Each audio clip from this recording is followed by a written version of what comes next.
I think what you will see is the story of, um, a 5,000-year-old Egyptian princess who made a bargain with essentially with the devil, and it was thwarted, and she's now come to modern day to complete that bargain. And Tom's character Nick finds himself right in the middle of that problem, because he is going to be the conduit by which she will complete her bargain. And the minute we decided to make her a woman, it opened up huge story possibilities, just brand new doors that suddenly felt fresh. And it raised really interesting and timeless questions. And it gave her a backstory that I hadn't seen before. And it's very hard in any movie to come up with villains who have an interesting and unique backstory. And when, but it felt so immediately right. It was just that Lego click of like, that's it. That's what it's got to be. And um, at first people were like, really? It's never been done. I don't know. And I was like, yes, it's never been done. That's the point. And then people got on board very quickly. And the first person to recognize it immediately was Tom. There was something very fun about watching Tom, the polarity of these two women moving around Tom, that I loved, and I think he loved, and makes his character more interesting, makes the two of them more interesting. It just makes the whole situation more unique, because ultimately Nick is torn between these two women, and these two women represents two different sides of him, and and the question is, where will he end up? Prodigium is an organization that has existed for a long time. We only hint in this movie at how long they've been around, and they study monsters. They study the mythologies of monsters, the histories of them, what makes a monster, what different cultures, what kinds of monsters exist in different kinds of cultures, where they come from.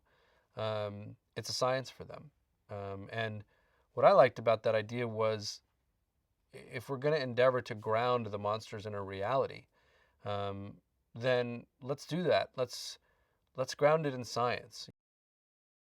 The truth is that in order to get an audience to love a character like that, you got to be a movie star. It's really that simple. Because Tom's character over the course of this movie pretty much makes every wrong choice, and yet he's really likable, and you have to convey that quality in who you are. It's not really something you can act. It's just something that you are. Um, I love that about Tom. As an audience member, I've loved his movies for that for a long time, because he he plays the anti-hero, or not even the anti-hero. He plays very flawed characters in a very entertaining and relatable way. They are so respectful of each other. I mean, they're fans of each other's work.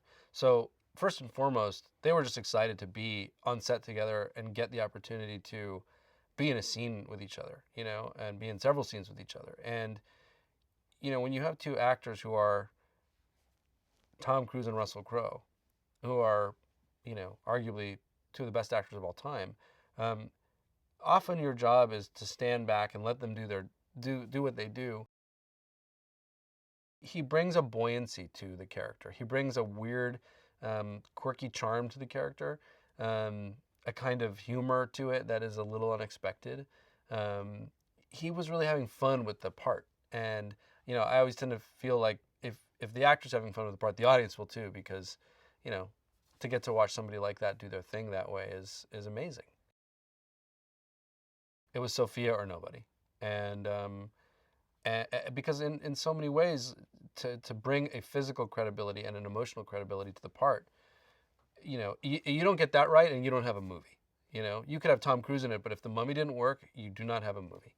And so I met with Sophia, and it was very interesting because she was very hesitant at first. She said, well, I don't know if, I just came off a movie where I did like 6 hours of makeup, and I don't know if I want to go through that again. And I said, I understand, but here's the thing, you have to do it. Like, you have to do this movie. I literally can't make this movie without you.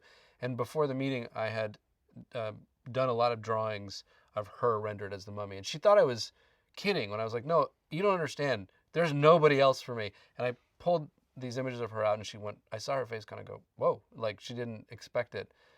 And and then she understood that I was very serious about protecting her character, and about how I think original and different it was going to feel with her.